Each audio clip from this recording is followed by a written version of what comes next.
Cantonment విషయం పైన cantonment TRS party Bharatiya Janata party తగ్గ ఫైట్ చేస్తున్నారు. ఒకటి కంటోన్మెంట్ విషయంలో టీఆర్ఎస్ చేస్తున్నది పచ్చి రాజకీయం. కంటోన్మెంటు ఒక సైనిక నివాసం. అక్కడ అనేకమైనటువంటి ఇన్స్టాలేషన్స్ కూడా ఉంటాయి. రోడ్లు మార్చాలా, నగరం జనాభా పెరిగింది, రవాణా పెరిగింది కాబట్టి ఇబ్బందులు వస్తున్నాయి అని రాష్ట్ర ప్రభుత్వం ఇస్తున్నది వాస్తవం. అయినా కేంద్ర ప్రభుత్వం కూడా దీని విషయంలో సున్నితమైనటువంటి అంశాన్ని పరిశీలిస్తున్నది. కానీ పరేడ్ గ్రౌండు సెక్రటేరియట్కి ఇవ్వలేదనేటువంటి కక్షతో ఇది పూర్తిగా పార్టీ రాజకీయాలు చేస్తున్నారు. ఇందులో పార్టీ రాజకీయాలకు సంబంధం లేదు, తాగులేదు. అయితే ఏది ఏమైనా బీజేపీ పార్టీ పైన, కేంద్ర ప్రభుత్వం పైన ఏదైనా వ్యతిరేకంగా మాట్లాడాలనుకుంటే వాళ్ళకు స్వాతంత్రం ఉంది. రాష్ట్ర ప్రభుత్వం వ్యతిరేకించవచ్చు, పోరాటం చేయవచ్చు, ఏదైనా మాట్లాడవచ్చు. అవసరమైతే దీని విషయంలో రాష్ట్రపతికి కూడా కలిసి మాట్లాడవచ్చు, చర్చించవచ్చు, వినతి పత్రం ఇవ్వచ్చు. ప్రజాస్వామ్యంలో అది నీతిబద్ధమైనటువంటి విషయం.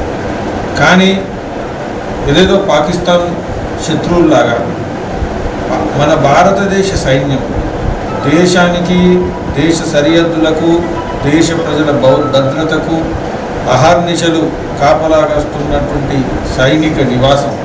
ముఖ్యంగా తెలంగాణలో నిజాం పాలన నుంచి మనం విముక్తై భారతదేశంలో విలీనమై ఏదైతే ఈరోజు మనుగడ సాధిస్తున్నామో దానికి ఆధారమే ఈ యొక్క సైనిక శక్తి, సైనిక కంటోన్మెంట్. అటువంటి కంటోన్మెంట్కు మేము నీటి సరఫరా, విద్యుత్ శక్తి సరఫరా ఆపేస్తాం ఏదైతుందో అది అవివేకమైనదే కాదు, బాధ్యతారాహిత్యంతో కూడింది. దేశానికి, దేశం పట్ల, సైనికుల పట్ల గౌరవం లేదు అనేది దీనికి కనబడుతున్నది నిదర్శనం.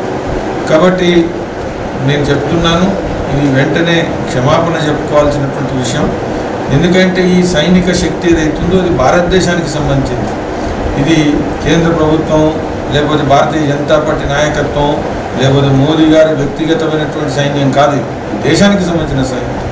దేశ సైన్యం పట్ల ఇంత అభద్రతగా, ఇంత మర్యాదహీనంగా, బాధ్యతారాహిత్యంగా, దేశ వ్యతిరేకంగా ఆన్ రికార్డు అసెంబ్లీలో మాట్లాడడం ఏదైతుందో ఇప్పటి వరకు కూడా వాళ్ళు ఇది గుర్తెరగలేదు.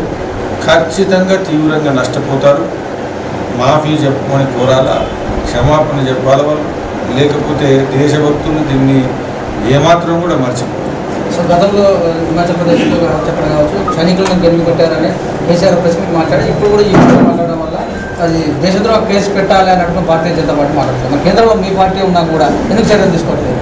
ఒక్కొక్కటి కేసులు పెట్టేది, ఇది అసెంబ్లీలో ఏదైతే మాట్లాడిందో ఇది ప్రజల మధ్య పోరాటం చేయాల్సిన విషయం, రాజకీయంగా పోరాటం చేయాల్సిన విషయం.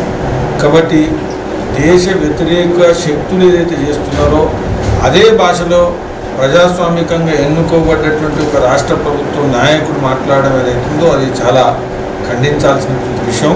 కాబట్టి తెలంగాణ ప్రజలు నిర్ణయిస్తారు. Thank you.